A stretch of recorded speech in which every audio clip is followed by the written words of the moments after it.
everyone, and welcome to another episode of the Strong Families podcast. I'm Jo, this is Amy. Hi, guys. And today we are very excited to be joined for the first time over Zoom. We've never done this before.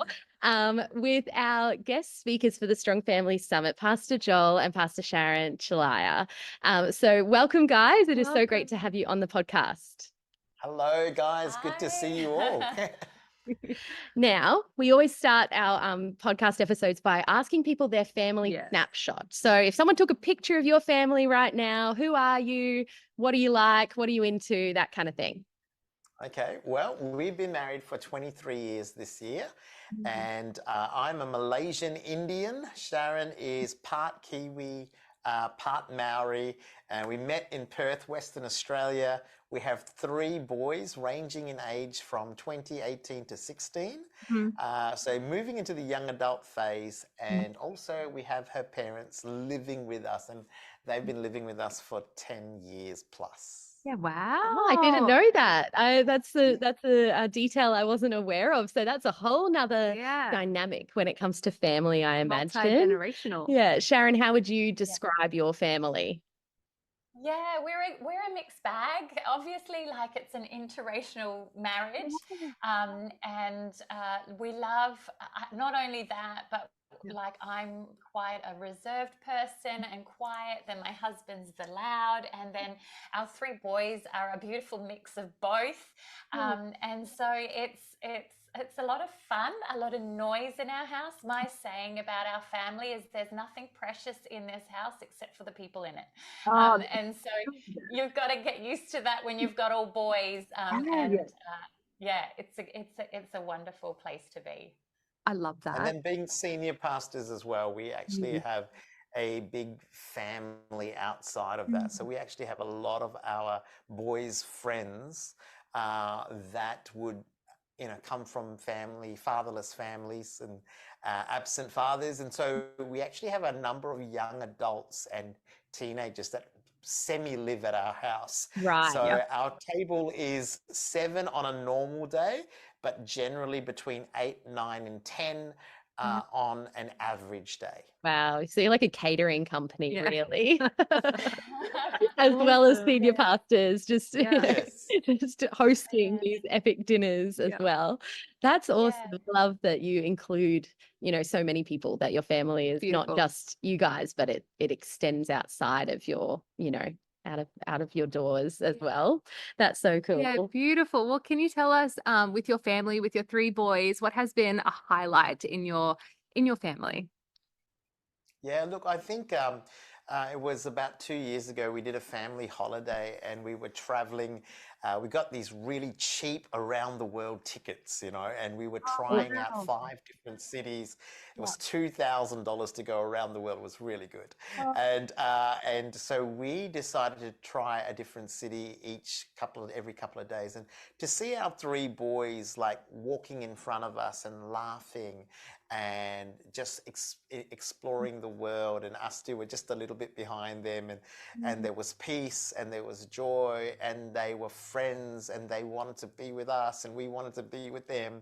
I just thought, man, I think this is what success really looks like, that grown teenage and young adult children actually love each other and love their parents, and their parents love them. And I don't know if people define success differently, but I think that would be success for us. That was a good day.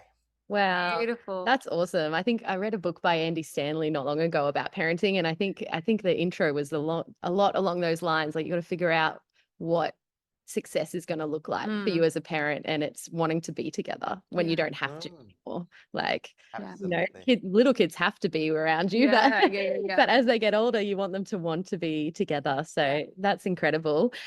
Just on that, we obviously have quite little kids. We're in the early phases of parenting, the trenches of the toddler years. But as parents of teenagers, we want to know, is it really as hard as people say it's going to get? Tell us. Well, It could be, I guess. We're really we're loving this season. And I would probably say it's because we've done the hard yards. You're laying the foundation. Obviously, in the early years, you're setting up habits and cultures within your family, ways of doing things. And I think if you're, I always encourage parents in those early years that it's totally worth paying the price to establish good culture, good habits, discipline, all of that, because it can get very overwhelming in that stage, because we feel in this season it's just a joy. Doesn't mean it's easy, but it's definitely a joy. So if you've done the homework, it's worth it, and you get to reap it in the teenage years.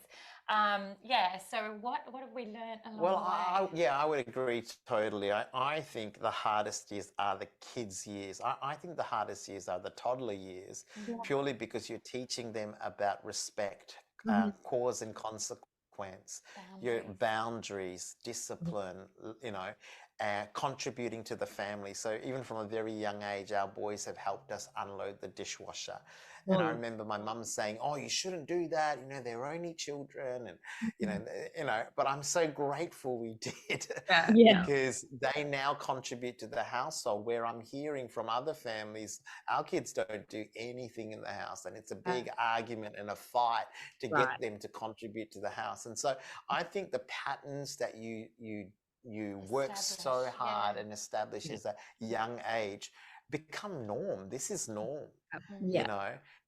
One of my boys, my 16-year-old, we were talking on Sunday to our church about marriage and relationship, and I said how Sharon and I had to work really hard from both of our families to start saying "I love you" to our parents, because we never shared those words. I've still never heard those words from my parents. And so how we had to tell our parents we love them, thank you for this meal, please, we're so grateful, that sort of stuff, that kind language that wasn't part of our upbringing. And on the way home, my son said, I never knew that there are whole families that don't say "I love you" to each other, because all his life he knew to say "I love you." He knew to receive "I love you," to say "I love you" to his brothers and to his grandparents, and and so he now says "I love you" to his mates. He's 16 years old, year 11, and so he goes, they all do, right? Because it's normal. And so, and he goes, I didn't know there are families that don't even say "I love you."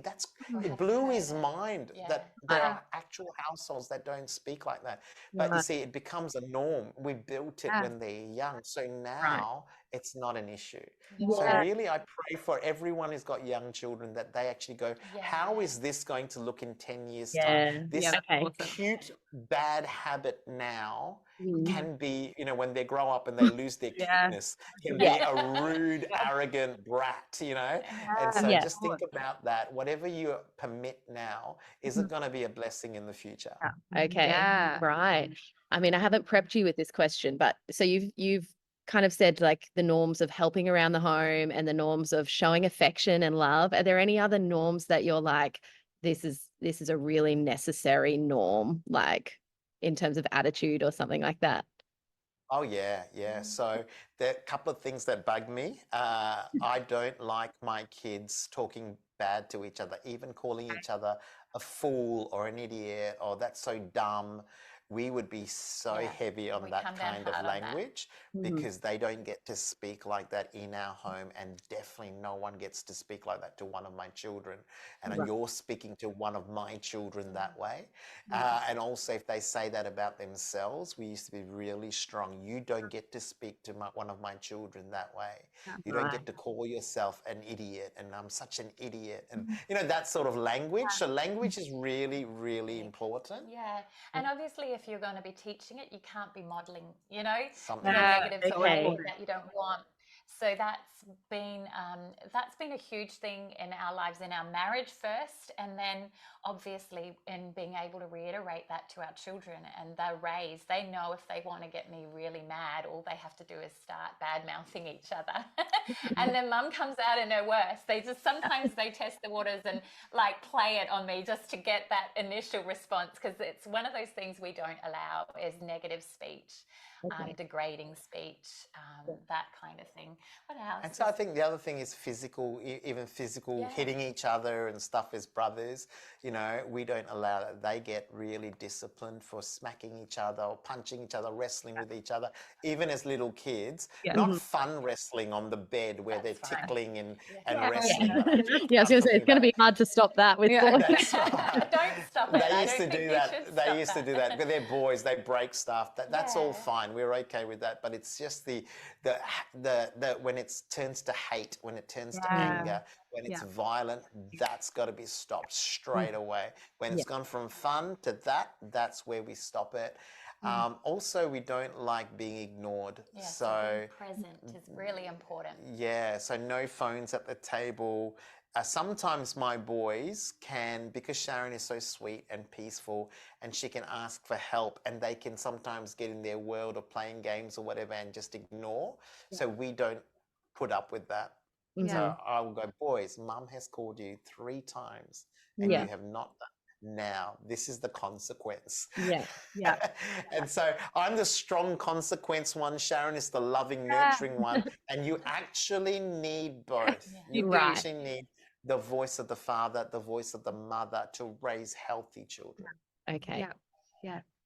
That's awesome. And I really love hearing you've just been so intentional with all of these different areas in your parenting. And by the sounds of it, with that story you told, you're reaping the rewards of that. And that's awesome and so encouraging for us that are still in those younger years, that these things that we are nailing down on, it will pay off. That is awesome. It can be so easy to let behaviors slide when they're can little. be. I'm challenged even hearing that. I think, oh, there are probably some things I let Yeah. slide that I don't, like you said, it's not cute anymore Yeah, when it's they not grow cute at all. up. So yeah, that's a real Absolutely. encouragement to us. Absolutely. So when you reflect, even though you have been so intentional, are there areas that you look back and you think you wish you'd done things differently? Absolutely. So I thought you were many. perfect. Not perfect? Oh my What gosh. are they? Look, as I wasn't said, sure. I am the disciplined military kind Sure. of dad, and Sure. that can be so harsh and so Yeah. cutting.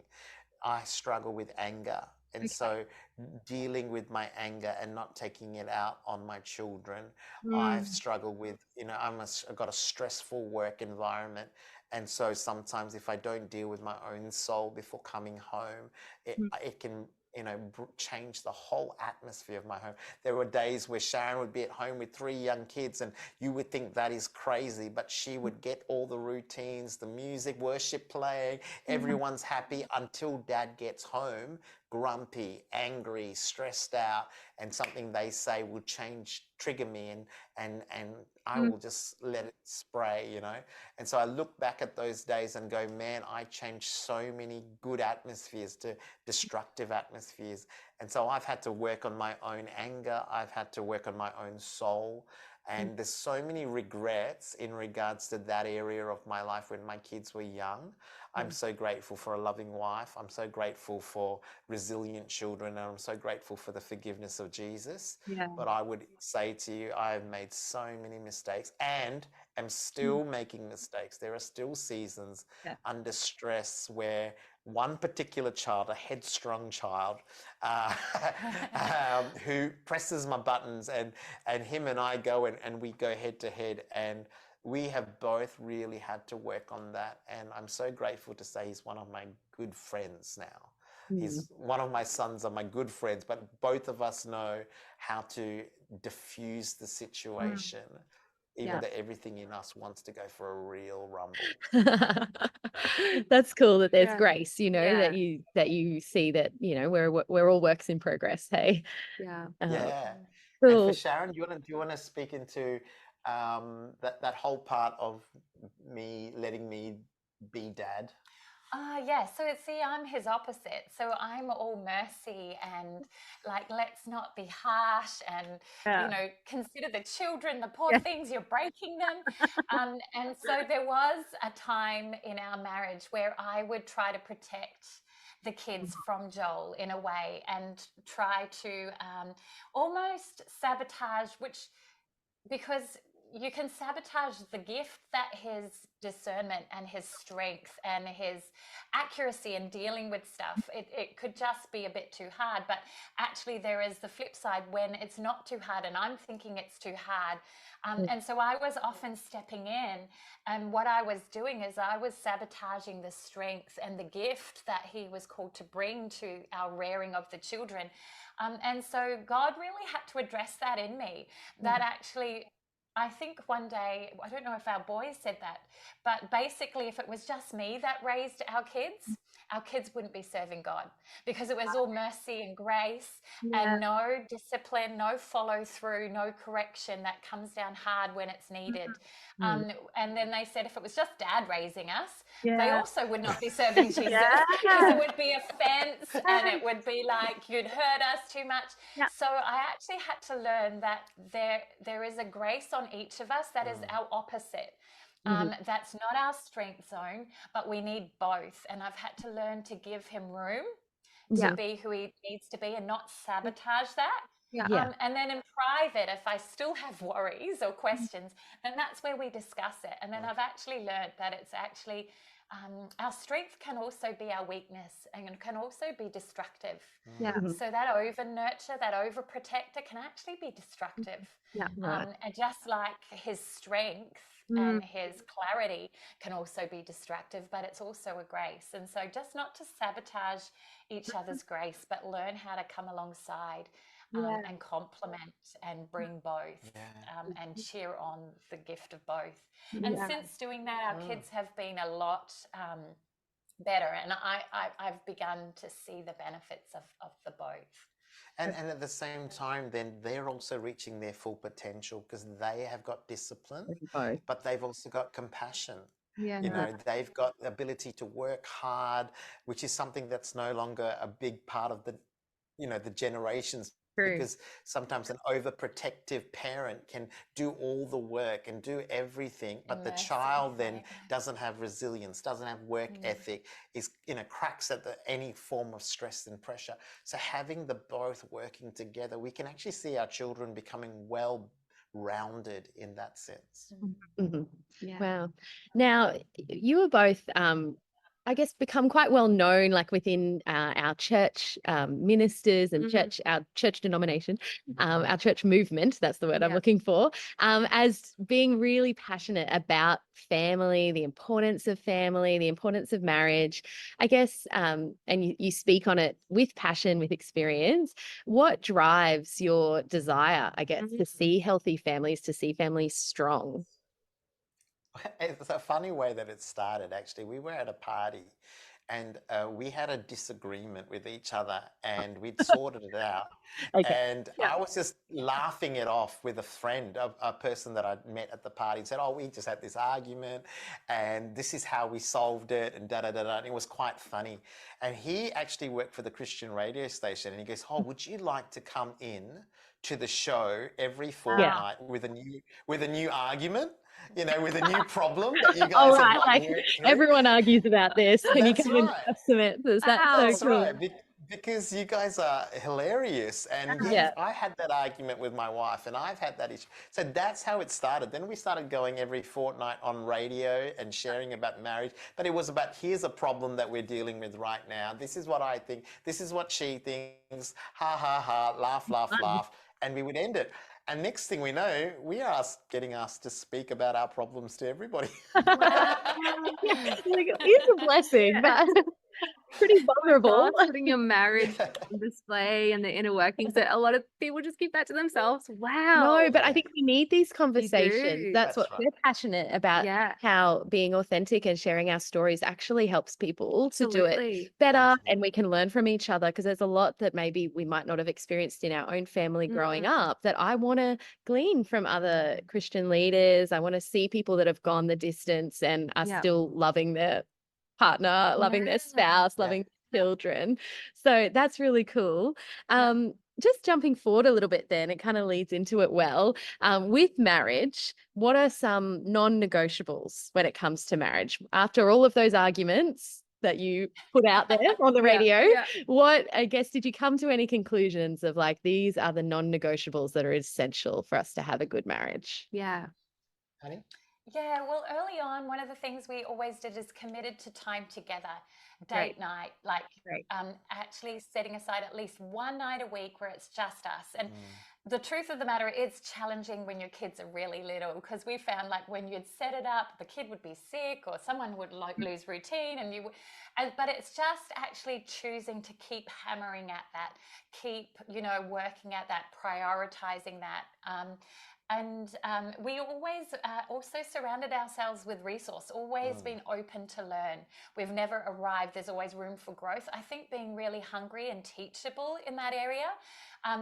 Even before we got married, we Yeah. were going to marriage classes and premarital lessons and doing courses and actually pursuing couples that had beautiful marriages and like organizing to take them out for coffee so we could ask them questions. What do you do? How do you do it? Mm. So I think that's really important, always having a high expectation Yeah. and vision, and doing the homework to keep looking for that, reaching for that. Date night's huge. What's the other one? Well, I think you can't build anything that you haven't seen.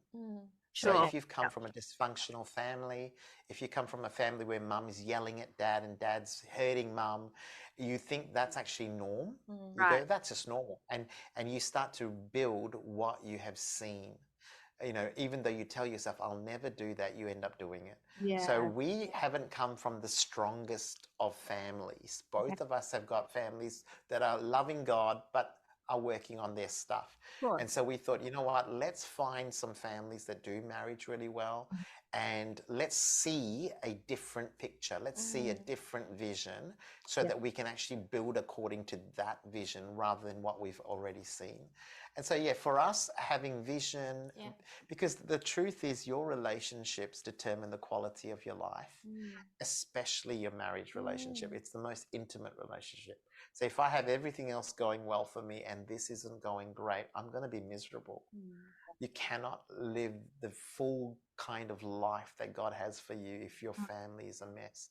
And so that's why we've really focused more attention and time on this and our boys and everyone else, including the church, the state movement that we lead.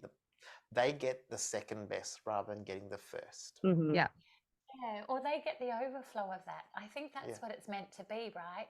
Our Mm. relationship with Christ outworked in our really key relationships. And then it's just meant to bubble over. It's not actually meant to be a performance. It's not something you have to curate Yeah. or kind of edit. It actually is meant to, I believe, it's meant to flow out of that. It's meant to be that ongoing expression of God's love for us. And our love for Him in expression in our marriage and in our kids, and then so it's almost like they're not really getting the second best; they're getting the same. It's just that genuine, authentic expression of love lived out in relationship. I think. Yeah. Well, but you're such busy people. That's what I wonder. I think you've had Wow. 3 kids and, you lead, very big church and big organizational, roles. You're both in leadership. You're both being asked to speak everywhere. You come on people's podcasts. I guess, how do you prioritize marriage and just even in terms of the time, how do you put boundaries in place as to what time you need to spend together and prioritizing that communication? We have to be deliberate. Nothing happens without focus and deliberate intention. Yesterday we sat down and we worked through our next 3 months calendar to fit in family nights. And it has to change from Monday to Thursday to Saturday on this week to Friday on that week. Right. This person will have to miss out on soccer at this week. This person can't go to that party. I'm going to have to be here. And so we just have to sit down and work it through.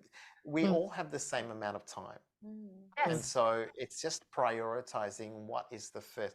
As long as date night and family night's there, I can say yes to everything else. So my PA got all our new family nights this morning. And so she won't book anything in on those nights. It's already set. And so that's just one thing that we do. We use our calendars well. Yeah, and I think it is communicating. I think, like, from the very beginning, we sat down and envisioned what kind of marriage we wanted, what kind of home we wanted, and then from determining, well, then how do we get there? Yeah. And when you kind of put out that vision of, okay, this is what we want, you then to begin to break it down, and then, okay, so actually I'm going to have to tweak my work commitments, or I'm going to, in order for us to accomplish that, I'm not going to be working in this season.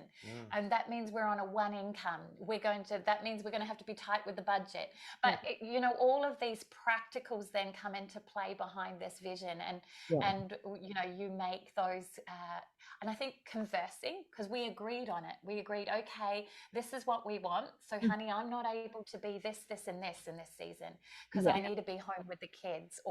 And together you have to work out how you get there. It's a communication is important, and then retweaking in the shifts in season. Right. Are we still prioritizing those? How are we meeting those needs now that everything's changed a little bit? Let's readdress it. So it's that continually readdressing, communicating is really important as well, I think. Right. And we do say no. So we do say no. So our children don't have to go to every birthday party. They don't have to go to everything. I don't say yes to every invite. Sharon doesn't say yes to every opportunity. So we actually do consider it and go, even if we want to say yes, does it fit with family and marriage and church? And then state, and then nation. You know, so that's what we do. Huge responsibilities. Well, speaking of invites, we have you guys coming, as we mentioned. 25th of May, we're doing the Strong Family Summit, which is one day with you as our keynote speakers. And I just want you to maybe take a moment and let people know we've had a little insight into you and your story today, but why should people come to that summit and hear from you a bit more? Look, I think we're going to have heaps of fun. We're going to laugh a lot. We're going to share some stories. We're going to hopefully share some wisdom. I think for sure. And I just think prioritizing this in a world that doesn't prioritize this, people who prioritize marriage and family seem to get the fruit that they're after. It's not a byproduct. It's actually a deliberate focus that we all need to have. And so that's why I would say, come along, be blessed. And we can't wait to meet you. Oh, that's awesome. I will obviously definitely be there, and I hope everyone comes along. It's going to be such an amazing time. But we always wrap up our chats by asking, what is your parenting hack? Do you have a parenting hack that you can share with us that can completely change our lives? A parenting hack. I was trying to think. I'm like, it can be like the littlest thing ever, like like a routine or something. That you're like, these call lists or something. Look, for us, the routine is very hard because I travel, Sharon travels, they have different things, So what we do is when we prioritize our calendar, so it's a Saturday, sometimes it's a Monday afternoon, whenever, one of the things that we do a lot is we all go down and have bubble tea together. Right, and the boys that's a love Western Australia thing, is it? That's right. Do you guys have bubble tea? It's getting bigger. Kind of, maybe. Okay. Really? Okay. So we bubble tea together. It is here. I need to get out more. I need to get out. Okay. And do you know what? Over a nice cold drink of bubble tea, the relationship just starts to fly. So I would say having something that your family loves, spend a little bit of money and all go down together, prioritize it. And that 1 hour of sometimes walking to the shop and walking back and talking, that is gold. It's worth every cent. So spend a little bit of money, have something that you all love doing and do it together. That's awesome. I like that. I'm getting bubble tea after this. That's or it could be a Macca's ice cream, or like, it doesn't have to be expensive. It's just something that you all do together. On a weekly basis, you know, so change it up. A little treat, a little celebration time. Love it. Amazing. Well, my kids are going to be very grateful for that. That's right. More treats. That's right. More treats. Amazing. Cool. Well, thank you so much. It's been just amazing speaking to you, and we can't wait to meet you in person and to ask you more questions. So just thank you so much for really appreciate choosing to come on. Awesome. You guys are awesome. Thank you for having us.